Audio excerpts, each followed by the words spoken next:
Sin Sombrero, né? Que foi uma experiência também muito bacana, né, de tradução. Depois eu vou mostrar a capa do livro ali para vocês. Assim Sombreiro, então, é o título, Mulheres da Geração de 27, Literatura e Tradução. Então, na verdade, eu gostaria de falar um pouquinho sobre a minha formação, na verdade, esqueci de dizer, a minha formação é em letras, português e espanhol, né? Mas atualmente na UFSC, eu dou aula para o curso de letras espanhol. Bom, então, aqui, na verdade, eu vou falar um pouquinho sobre essa literatura, vou falar um pouquinho sobre a obra de partida, né, o texto de partida, para depois, mais adiante, falar do texto de chegada, né? Bom, aqui, essa é a autora do livro, né? Depois também eu vou falar dos tradutores, né, que se envolveram com esse trabalho. Aqui nós temos a capa do livro, né, da La Sin Sombrero, né? Sin ellas, la história não está completa. Então, aqui a gente tem a Tânia Bayot, né, que é a autora do livro, e que nós tivemos o prazer de conversar com ela, né, virtualmente, né, fizemos uma reunião com ela virtualmente para mostrar o nosso interesse, né, o interesse que a gente tinha em traduzir essa obra dela. Essa obra, então, foi traduzida pela primeira vez, ela foi publicada em 2016, né, uma obra que teve muitas edições, muitas, né, que depois eu vou comentar também um pouquinho. Um pouquinho sobre a trajetória aqui da Tânia, né, quem é ela, né? Ela nasceu em 1977, em Barcelona. Ela é diretora, é produtora, é roteirista, né? É uma escritora, né, espanhola de cinema e televisão. Né? Ela estudou no Centro de Estudos Cinematográficos da Catalunha, né? Também na Universidade de Valladolid e na Universidade de Nova York. Ela é promotora do projeto, um projeto muito famoso, um projeto transmídia chamado Las Sin Sombrero, né? Sobre pensadores e artistas, né, pertencentes à geração de 27, né? Juntamente com Serrana Torres e Manuel Jiménez Núñez. Bom, aqui eu vou mostrar um pouquinho do trabalho, né, da Tânia, que aqui tem a filmografia dela, porque veja que o livro é de 2016, né? E na verdade, 2015, eu chamo a atenção para esse que está em outra cor, aqui em lilás, né? Em 2015, veja que ela já vinha trabalhando com outras coisas, né, na filmografia, e 2015 ela lançou um documentário, né, chamado La Sin Sombrero. Tá? Nós começamos vendo esse documentário, né, para poder ter uma ideia, né, dessa obra. Se vocês procurarem no YouTube, La Sin Sombrero, Imprescindíveis, né, pela RTVE, né, pela TV da Espanha, né, a Rede TV da Espanha, facilmente vocês vão achar, é um documentário de 59 minutos, mais ou menos, né, quase uma hora, mas um documentário muito bonito sobre quem são essas Sin Sombrero, né? E, além disso, tem a obra também da Tânia Bayot. Então, 2016, né, começou com essa obra que nós traduzimos, que é La Sin Sombrero, Sin ellas la história não está completa, que foi publicada pelo Grupo Espasa, né, pelo editorial Espasa, Grupo Planeta. Depois, em 2017, mas eu aqui estou destacando, vejam que eu destaco em outra cor, os que têm a ver com Assim Sombreiro, né? Veja que em 2016 teve a primeira edição, mas, pasmem, 2016, quando nós adquirimos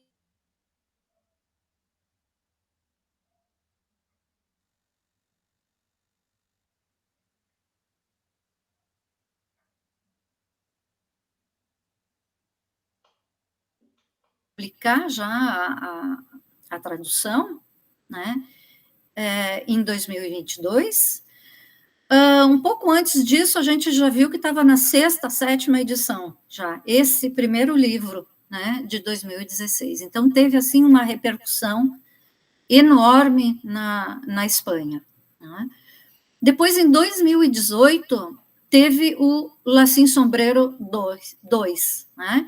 Porque, como eu vou mostrar depois para vocês, nesse primeiro de 2016, ela resgata 10 mulheres, né, dessa época, né, dessa geração de 27, e depois, nessa Lacim Sombreiro 2, Ocultas e Impecáveis, também pela mesma editora Espasa, ela vai também fazer o resgate de... veja que é um trabalho que continua sendo realizado, né? É um trabalho que continua sendo feito por ela, né? De resgate dessas mulheres, né? Dessa geração. 2019, aí tem um outro livro, mas eu quero destacar em 2022 é que vai sair também Sin Sombrero 3, né? No Quiero Olvidar Todo Lo Que Sé, La Sin Sombrero 3. Também pela Espasa. Ai, meu Deus, meu gato tá falante aqui. Bom, então, aqui nós temos as capas dos três, né, os três principais livros, né, da Sin Sombreiro, né, de 2016, de 2018, que basicamente nós temos a mesma imagem, o mesmo tipo, só que daí o subtítulo é que vai ser diferente, né? No primeiro, 2016, Las Sin Sombreros, Sin Ellas, La História Não Está Completa. E o outro, Las Sin Sombrero, Las Pensadoras e Artistas Olvidadas de la Generación del 27. E o 3, No Quiero Olvidar Todo Lo Que Sé, né? Que é de 2022, certo? Então, uma vez dito isso, eu passo para o livro que nós passamos aqui já para a tradução, para o resultado, né? Essa é a capa, então, do livro que saiu em 2022, As Sin Sombrero, né? Sem elas a história não está completa, em 2022, pela Relicário, né? Aqui nesse slide eu estou dando algumas informações, né? A Maíra Nassif Passos foi a coordenadora editorial, tivemos aí, eu coloco também o editor assistente, né? Um livro que teve como um projeto gráfico e diagramação, foi realizado pela Ana Bahia. Essa capa aqui foi feita pela Paula Albuquerque, né? Revisão pela Maria Fernanda Moreira e revisão de provas pelo Tiago Hollande.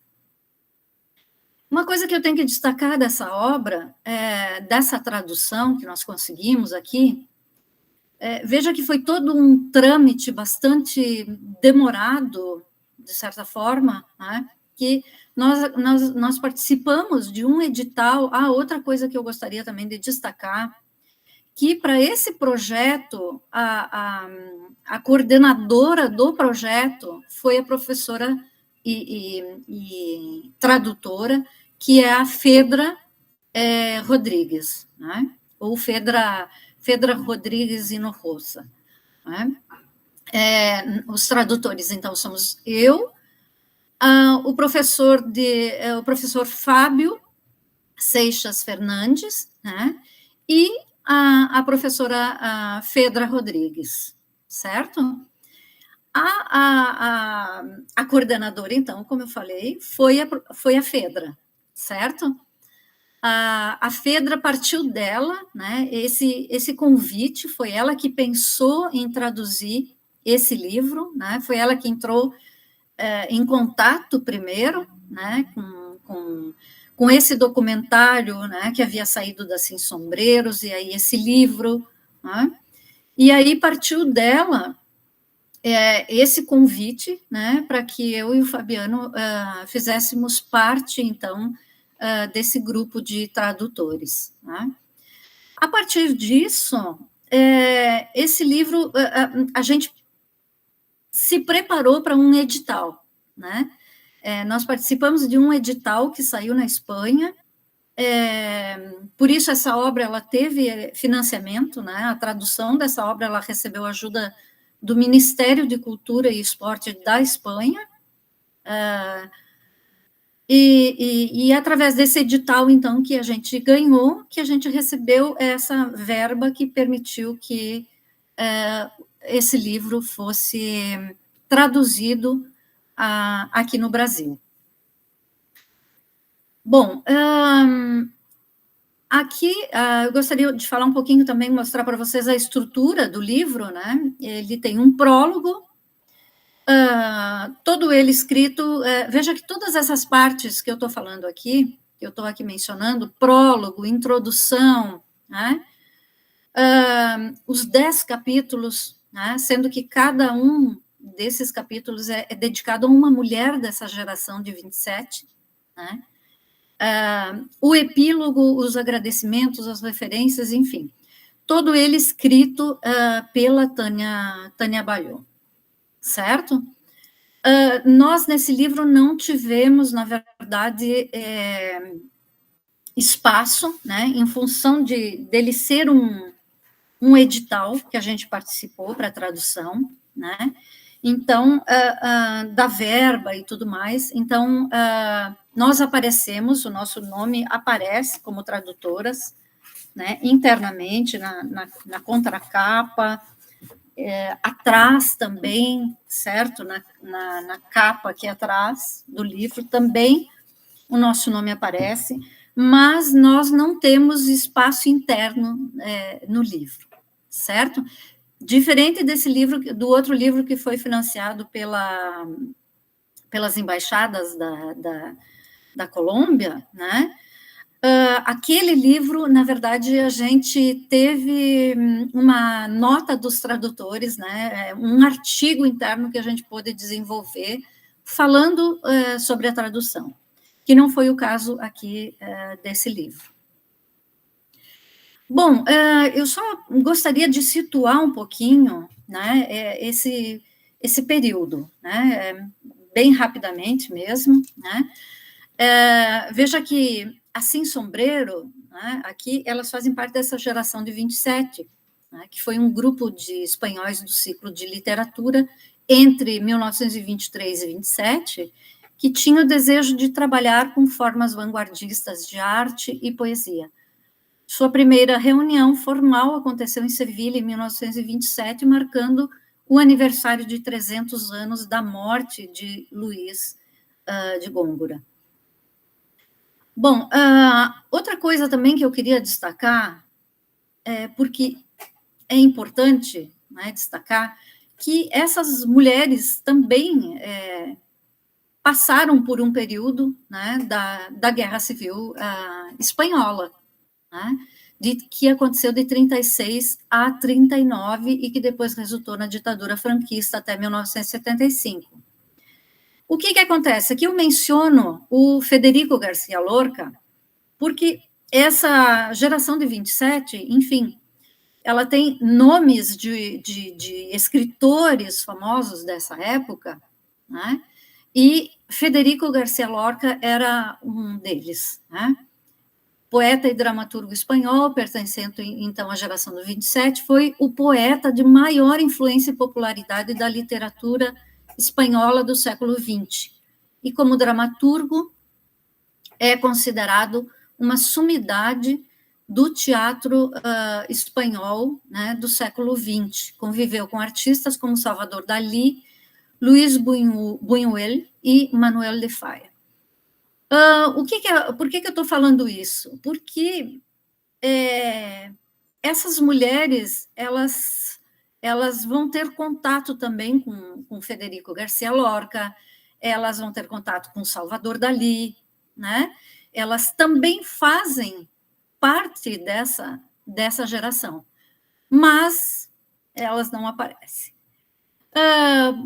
Aqui, então, vejam que, só para destacar, né, que em 16 de agosto de 36, o Lorca ele foi retirado à força da casa de amigos, né, em Granada, em uma grande operação do governo civil. A data exata de sua morte foi objeto de uma longa polêmica, mas parece definitivamente estabelecido que Lorca foi fuzilado em 18 de agosto, né, de 1936.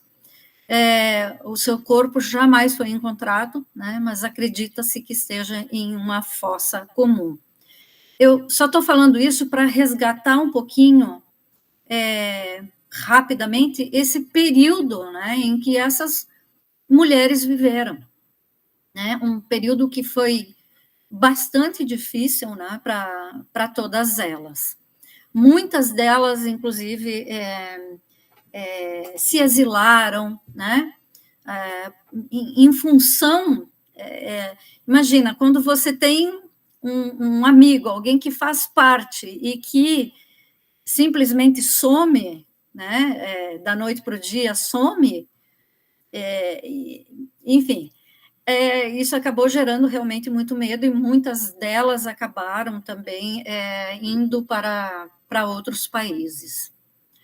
Bom, então, como eu falei, esse livro ele foi publicado a tradução, né, pela Relicário Edições, em 2022, e este livro ele recupera a memória e os avatares de várias mulheres, aqui explicando um pouquinho melhor, né, que são artistas e pensadoras da geração de 27, cujo legado se mostra determinante para a história da Espanha, da mesma forma que o de seus colegas pertencentes a essa geração.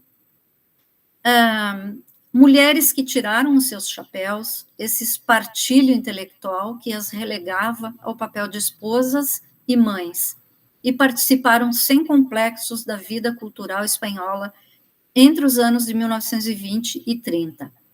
Entre elas destacam-se escritoras, artistas plásticas, dramaturgas e pensadoras como Rosa Chacel, Ernestina de Champursin, Marga Gil Roset, Margarita Manso, Maria Teresa León, Maruja Mayo, Concha Mendes, Ángeles Santos, Maria Zambrano e Josefina de la Torre. Na verdade, essas são as 10, né, em que aparecem nesse primeiro livro. Como eu falei, esse é um trabalho que continua sendo realizado, né, pela Tânia Bayot, e que ela passa a investigar e a resgatar outras mulheres dessa geração. Bom, seguindo então aqui, mulheres livres e disruptivas também em suas vidas privadas, apaixonadas e apaixonantes, que anteciparam e tornaram possíveis as mulheres de hoje, apesar do impacto da guerra civil que acabou com tantos sonhos de liberdade e igualdade. A história merece ser contada na íntegra. Aqui são palavras da Tânia mesmo, certo? E aí tá os nossos nomes, né, enquanto tradutores dessa obra. Bom, aqui eu tirei um trecho da introdução do livro, né, que foi traduzido, uma introdução, como eu falei, realizada pela Tânia Bayot, e que diz o seguinte: está claro que o ato de não usar chapéus, e aqui uma forma de já explicar o nome, né? As Sin Sombrero, né? E depois eu vou comentar por que a gente manteve esse nome no título, né? Então, está claro que o ato de não usar chapéus era, para uns, um gesto de profunda transgressão e, para outros, atrevimento de jovens bem-nascidos. Uma vez mais, de acordo com o machismo imperante, a mulher era a culpada por tudo. O sim-sombrerismo é, acima de tudo, assumido pela mulher moderna, aquela que nos anos 1920 se sente, enfim, liberada, independente e, pela primeira vez, um sujeito próprio. Uma mulher que estudava ou trabalhava e que, impulsionada pelos movimentos feministas, assim como pelos filmes, né, os padrões hollywoodianos, né, que causam uma profunda impressão na psique feminina da época, né, assim, então, como pelos filmes, sente a necessidade vital de romper com o destino que a condena ao papel de anjo do lar. Certamente não foi uma maioria avassaladora que decidiu andar sem chapéu. A julgar pelas imagens que nos chegaram, supus, e aí a Tânia falando, né, supus uma prática que foi se expandindo ao longo da década de 1930, e especialmente no começo da Guerra Civil. O arquivo da Universidade Complutense de Madrid, onde se encontram os formulários de matrícula dos estudantes da Faculdade de Filosofia e Letras da Universidade Central de Madrid, nos proporciona um dado significativo. Se nos detivermos a olhar os retratos das mulheres inscritas entre 1928 e 1931, a maioria delas não usa chapéu. Aqui ainda do livro, tá? Um dia, em 1920, ocorreu... Aqui quem vai falar é a Maruja Maio, certo? Ela vai dizer, um dia em 1920, ocorreu a Federico, Dalí, Margarita Manso e a mim tirar o chapéu porque dissemos que parecia que estávamos congestionando as nossas ideias. E ao atravessarmos a Puerta del Sol, Madrid, atacaram-nos, chamando-nos de tudo um pouco. É assim que Maruja Malho, narra a história que muitas décadas depois daria nome a uma geração de mulheres nascidas entre 1898 e 1914, que decidiu fazer esse gesto inofensivo como forma de reivindicar seu papel intelectual em um mundo dominado pelos homens. Então, quem foram, né, essas mulheres? Também conhecidas como artistas, eu já falei ali atrás, mas aqui chamo a atenção de novo, né? Também conhecidas como artistas e intelectuais da geração de 27, foram pintoras, poetas, romancistas, escultoras e ilustradoras, que com seu trabalho e ativismo tentaram mudar a concepção e as normas existentes na Espanha nas décadas de 20 e 30. Inovadoras, transgressoras, valentes e lutadoras, entraram no mundo artístico da época sem complexos, confrontando as normas sociais, embora depois da Guerra Civil tenham sido silenciadas e esquecidas. Estas são algumas daquelas mulheres sem chapéu. Só uma coisa que aqui eu gostaria também de ressaltar, que após esse movimento todo realizado, o documentário que saiu, né, pela Tânia Bayot, e todo esse movimento, esses livros que começaram a sair e ser vendidos e que ficaram famosos, né? O que aconteceu? Começou-se em Madrid e outras cidades da Espanha a se fazer um resgate, né? Porque uma coisa bem interessante que tem na Espanha por exemplo, você passar por determinados lugares e ter uma placa. Aqui viveu fulano de tal no ano tal, de tal a tal, né?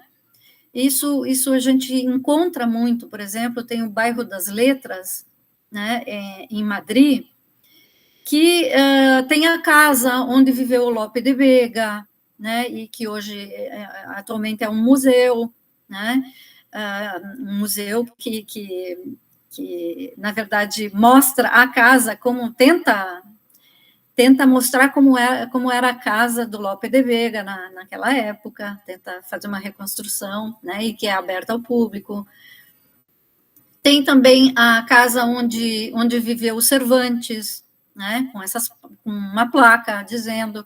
Então, também aconteceu isso, né, a partir de 2016 para cá, também aconteceu isso em várias cidades da Espanha, em Madrid e em outras cidades, com relação a essas mulheres, de marcar também locais onde elas estiveram, né? E também com isso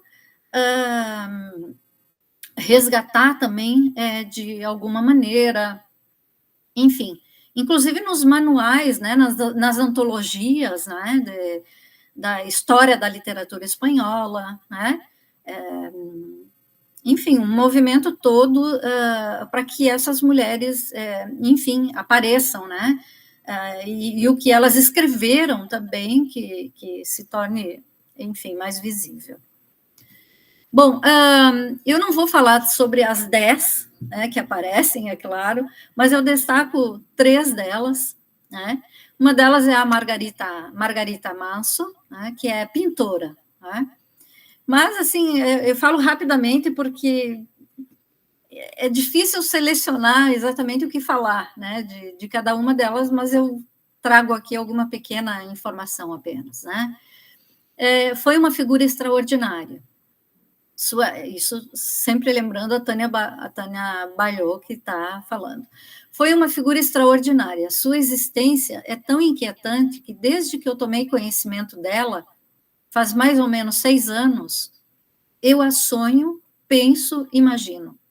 Essa mulher a quem Federico Garcia Lorca dedica o poema Muerto de Amor, incluído no romanceiro gitano. Foi durante várias décadas apenas isso, um nome sem rosto, inscrito sob o título de um dos melhores versos do grande poeta. Né? É bastante interessante porque essas mulheres, inclusive, elas vão aparecer em fotos, né, com esses autores da geração, com esses escritores da geração de 27, né, elas aparecem nessas fotos com eles, né.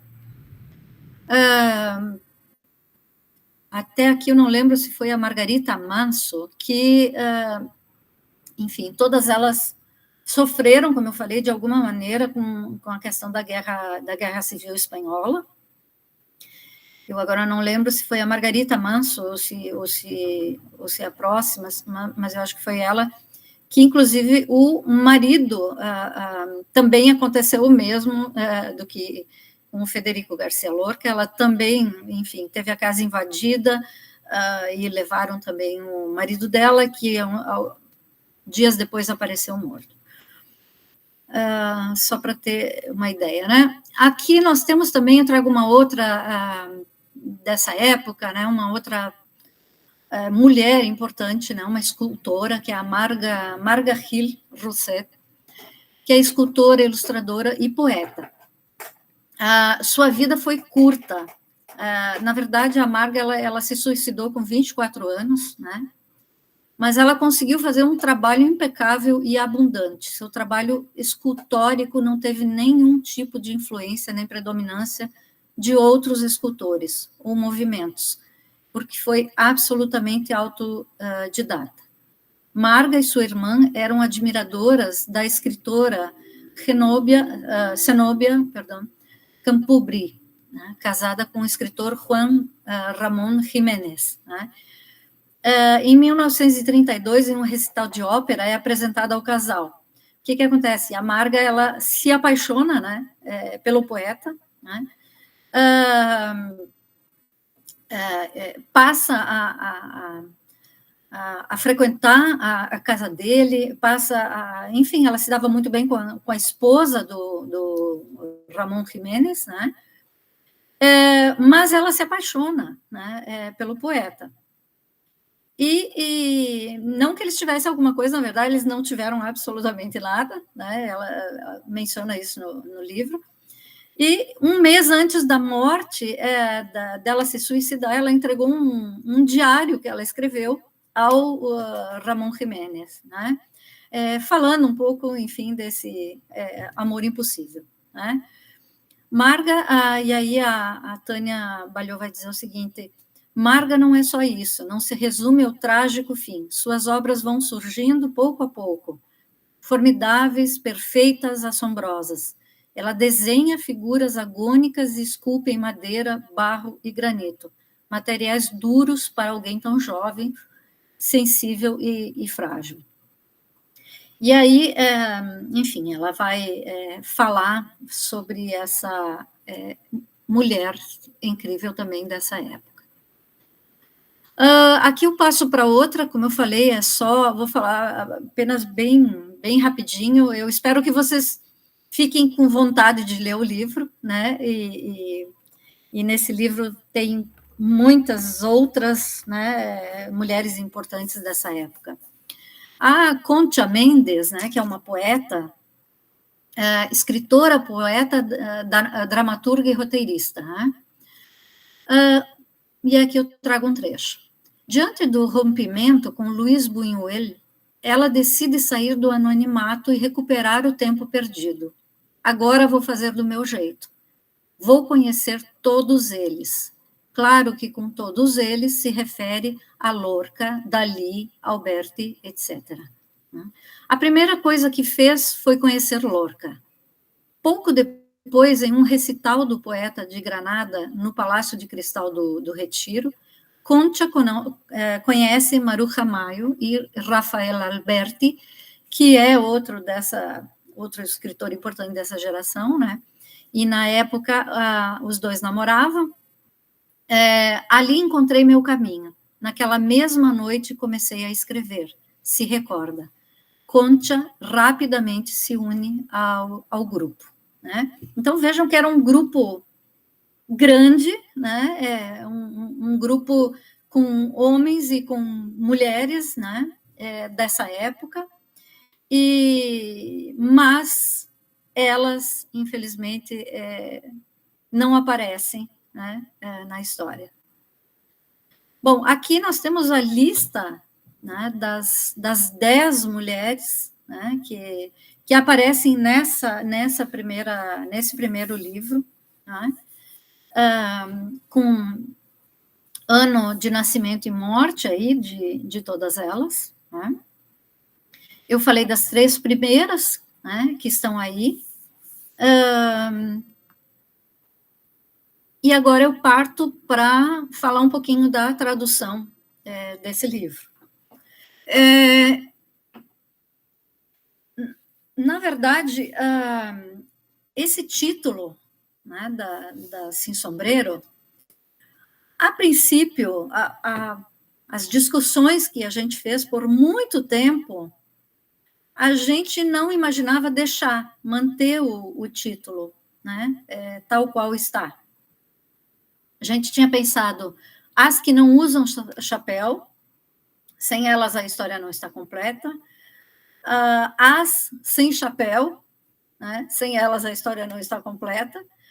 A gente estava entre uma e outra coisa, e volta e meia conversávamos também dessa possibilidade de manter. Eu acho que a gente teve, na verdade, a nossa decisão, eu acho que foi bastante acertada, de manter as Sin Sombrero, né? Porque esse nome, veja que é um nome que marca essas mulheres, né? Elas são conhecidas na Espanha por serem as Sin Sombrero, né? Então, no final, ainda bem que a gente manteve, porque, como eu já falei, eu acho que essa foi a melhor alternativa, né? porque senão ia se perder esse nome, né, esse título. Inclusive, dentro do livro, também onde aparece esse termo, e ele aparece recorrentemente, né, a gente manteve esse nome. Né? Veja que tem um documentário, que tem depois a segunda obra que vai sair, a terceira que vai sair, poderão vir outras ainda, né? Então, veja que se nós traduzimos, de repente, o segundo, o terceiro livro, é correto manter, né, continuar com Assim Sombreiro, porque todos os títulos mencionam isso, né? Então, eu não vejo como não fazer isso, até porque esse nome agora, na Espanha, está marcado em função da divulgação dessas obras, da publicação dessas obras, do documentário que saiu, o primeiro, porque, na verdade, agora está cheio tem entrevistas, tem uma série de outras matérias a respeito, e é sempre Sim Sombreiro, né? Então, nesse sentido, eu acho que é isso mesmo. Inclusive, porque eu não lembro se acredito que é na introdução do livro, ela já vai começar explicando quem são Assim Sombreiro, né? Então, já começa por isso. Né? Então, não tem como não saber, porque ela faz todo um estudo, uma introdução muito, muito interessante sobre todo essa época, né, em que elas viveram e o porquê do título. Agora eu parto para algumas questões que normalmente a gente... eu nunca falei sobre revisões realizadas, né? Quando um livro é traduzido, passa pela revisão, né? Passa pela revisão, né, da editora. E, nesse caso, eu gostei muito da revisão que foi feita, né, na editora, pela editora Relicário, né? A revisão foi assim, muito atenta. Quem revisou teve um olhar bastante atento, né, para detectar coisas que passaram, né, que acabaram passando, e que ainda bem que teve esse revisor ali que olhou para isso e que viu que não estava bem, né? Apesar da gente voltar para o texto e revisar, mas parece que o nosso olhar para o texto acaba ficando um pouco viciado, né? E que algumas coisas a gente acaba não vendo. Então, acho que por isso também é interessante a revisão. Veja que aqui no primeiro quadro diz o seguinte: pelo que nos conta Ernestina. Gente, outra coisa, eu aqui selecionei trechos que têm a ver com a tradução que eu fiz, tá? Com as minhas partes, e não com a parte referente aos meus colegas, mas apenas a minha parte. Pelo que nos conta Ernestina, ela acabou pagando o pato, né? Olha, veja só, eu acabei usando a expressão pagando o pato, mas não fica legal, né? Usar isso, né? E aí o revisor sugeriu levando a culpa, né? Pelo que nos conta Ernestina, ela acabou levando a culpa, né? E que eu concordei, claro, sem dúvida, né? Que eu acho que pagando o pato não ficou legal, né? Fica meio modernoso demais aí. Pagando o pato não é em qualquer texto que a gente pode colocar pagando o pato, né? Aqui no segundo exemplo, pediram, em meio a uma calorosíssima ovação, a orelha de quem seria? Né? Aí vem a pergunta. Veja que aqui foi traduzido ao pé da letra, né? A orelha. Quando, na verdade, em português, a gente não diz que a gente vai pedir a orelha de alguém, mas a gente vai pedir a cabeça de alguém, né? Então, acertadamente, ele percebeu isso e nós mudamos para cabeça, né? Que a cabeça de quem seria, né? Vamos pedir a cabeça de quem? Outra coisa que também eu acho que ficou mais interessante também, quando passou por essa revisão, né? Nesse terceiro quadro tem o seguinte: isso pertence à fofocada madrilena, né? Mas tem certa graça, principalmente por sua relevância nas reuniões masculinas. Aqui está falando de toda aquela sociedade, né? E das fofocas, enfim, internas, né? Naqueles salões em que se reuniam e tal. E, na verdade, daí nós acabamos depois mudando para isso pertence aos fofoqueiros madrilenos, né? E mudamos de fofocada, realmente não ficava bem, eu concordei, acho que nessa mudança. Né?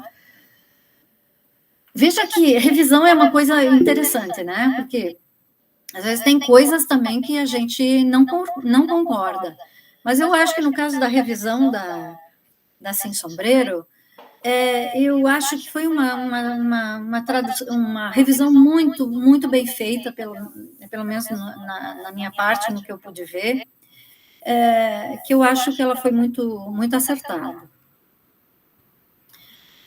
Aqui também eu vou usar, na verdade, paquerar, por isso me dedico, sem dúvida, a flertar e paquerar desenfreadamente. Enfim, uma delas, né, está comentando lá em algum momento isso, e que daí acabou sugerindo de flertar e namoricar, né, que parece mais adequado para a época, né? Porque não veja que esses cuidados, né, desse texto que está situado em outra época, exige um certo cuidado, né, com esse texto, para também não modernizar demais, como foi o caso lá da outra Pagando o Pato, enfim, que não ficaria nada bem. Né? E aqui também eu achei mais interessante, né, que ela fale flertar e namoricar. Né? Eu acho que coube bem aqui para esse momento. Infelizmente, aqui eu trago um trecho apenas. O ideal seria trazer um contexto maior para isso, mas como se trata que eu quero chamar atenção para a revisão de algumas coisas assim que, a meu ver, foram muito, muito acertadas, né? Enfim, eu trouxe assim dessa forma, sem contexto. Saciava a mísera fome do filho mimado com algum sanduíche desamparado de presunto. O que é um sanduíche desamparado de presunto, né? Isso aqui a gente até dá risada, né? Quando se depara com isso e diz, nossa, como é que eu coloquei um sanduíche desamparado de presunto, assim, né? Que, na verdade, eu acho que fica muito mais interessante, é lógico, um sanduíche de presunto esquecido, né? Ou seja, um sanduíche velho, né? Um sanduíche que já estava seco, né? Aqui eu não me lembro em qual delas, mas nesse momento ela estava de trem, uma delas, ela estava no trem com o seu filho justamente fugindo do país em função da guerra civil, né? Em que o dinheiro já estava acabando e que tinha apenas um sanduíche de presunto, um sanduíche velho, um sanduíche esquecido, né? Um sanduíche de presunto esquecido. Aqui, também nessa última, tem, nesse último aqui quadro, tem, possivelmente, sou excessivamente curiosa. Olha que interessante, porque esse possivelmente, ele acaba chocando com o excessivamente de baixo, né? Possivelmente, sou excessivamente curiosa, né? Então, aí foi a sugestão para trocar por, com certeza, sou excessivamente curiosa, para não ficar esse possivelmente, excessivamente, né? Para não ter esse problema, né? Meio de cacofonia né, dessa... Então, com certeza, sou excessivamente curiosa, né? Uma delas comenta. E que também eu achei que, eu concordei, achei que ficou melhor.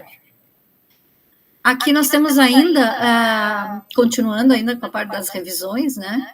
Essa pequena de longas tranças e costas curvadas, né? Aqui só houve uma alteração, né? Uma mudança só, né? Inverter os termos, e que também eu acho que na leitura ficou melhor, né? É melhor você falar essa pequena de longas tranças e curvadas costas, né? Soa melhor, né? E isso tudo precisa ser visto numa tradução. Só que, às vezes, quando a gente está ali envolvida, a gente não percebe, mas uma pessoa que está mais afastada do texto, né, e que de fora, que lê esse texto, já vai conseguir detectar algumas coisas que poderiam soar melhor. Veja que nesse quadro do meio foi um problema do revisor, tá? Aqui do revisor ortográfico, né? Muda-se para os estudos da Paramount em Joinville, na França, né? Que bom que o revisor detectou isso e percebeu que era estúdios, né? E aqui, nessa hora, o revisor arrumou, às vezes você não percebe e toca em frente, né? Então, ele teve um olho muito bom em detectar isso. No próximo, é uma coisa que acontece, olha só, quando uma pessoa é produzida com naturalidade, aqui veja que houve meio que um colamento ao texto de partida, né? Ele está muito colado aqui ao espanhol. Quando uma pessoa é produzida, na verdade, quando ela se apresenta. Quando uma pessoa se apresenta com naturalidade, o maior agravo que lhe pode ser inferido é esse, e blá, blá, blá. Né? Então, aquela questão de um revisor atento conseguir perceber coisas que não estão dando uma sequência interessante no texto. Uma outra coisa que eu gostaria também de destacar aqui é uma coisa bem do espanhol para o português, que é o excesso, né, dos possessivos, né? Seu, sua, seus, suas, e que a gente às vezes acaba reproduzindo, mas depois, numa revisão, isso acaba aparecendo, esses excessos que precisam ser cortados, né? E que é muita aquela coisa assim no espanhol eles usam muito, mas são coisas que muitas vezes elas são desnecessárias, e aqui eu coloco cortes necessários, né? Ao mesmo tempo que vai dando os primeiros passos na grande tela, né? Ou seja, não... veja que logo abaixo tem de novo, nas mãos de seu irmão. Então, veja, seus primeiros passos, seu irmão Cláudio. Então, o primeiro foi cortado, né? Abaixo também, não precisa, são palavras, possessivos desnecessários aí nesse texto, e que, de fato, precisam ser cortados, né? E aqui eu menciono alguns, aqui tem outros também, né, que acabaram, sim, acertadamente sendo cortados, né? Porque para quem lê e tem um olhar mais atento, percebe essas questões que precisam ser arrumadas, né? Também uma coisa que teve nessa tradução, né, dessa obra foi a questão de poesia, né? Porque vão ser mencionados alguns poemas de algumas escritoras, né? Então, o que eu procurei, a gente tinha decidido de comum acordo, os tradutores, que a gente não se prenderia tanto nisso, né? Em ficar analisando muito métrica, rima e tal. porque, enfim, era uma obra grande, era um texto grande que a gente tinha para traduzir e que a gente não poderia ficar se prendendo muito na poesia, enfim, e nos ritmos, né? Mas, na medida do possível, isso foi feito, como, por exemplo, aqui vocês têm um pequeno soneto, né, que eu trago aqui, que mostra a tradução embaixo, né? En un claro soneto sobre el mar suspendido, donde tu gran deseo navega marinero, con tu pluma has trazado un inmenso velero, que hace tiempo llevaba mi corazón prendido. E aí a tradução ficou: em um claro soneto sobre o mar paralisado, onde seu grande desejo navega marinheiro, com sua pena traçou um imenso veleiro que há tempos levava meu coração aprisionado. Eu tentei usar palavras que pelo menos, enfim, fizessem um pouquinho, mantivessem pelo menos essa rima final, né? Que, mesmo não mantendo uma versificação exata como está no de cima, pelo menos a rima a gente, enfim, consegue preservar um pouco, né? Para não ficar tão horrível, né? A leitura dele. E aqui, já indo já para os finalmente, né? Uma ode de Josefina de la Torre, né? É mencionada pela autora no final do livro. Ela vai terminar o livro, de certa forma, com isso, né? Em que ela vai chamar a última voz poética de 27, né? Que a Josefina de la Torre, ela morreu com 93 anos, né? E ela vai dizer assim: meus amigos de então, aqueles que liam meus versos e escutavam minha música, Luiz Jorge Rafael, Manuel Gustavo, e tantos outros já perdidos, Henrique, Pedro, Juan, Emílio, Federico. Porque este vazio entre as duas metades, vocês ajudaram na brandura do que foi meu ninho, e eu me moldei ao calor que com suas palavras me envolvia. Vocês me fizeram importante com seu exemplo, inventei-me uma ambição e tive voos insuspeitos de gaivota. Gaivota, sim, porque o mar foi o meu espelho e refletiu minha infância, meus setembros, amigos que de mim fizeram nome, a metade vertente da minha vida. Hoje os chamo.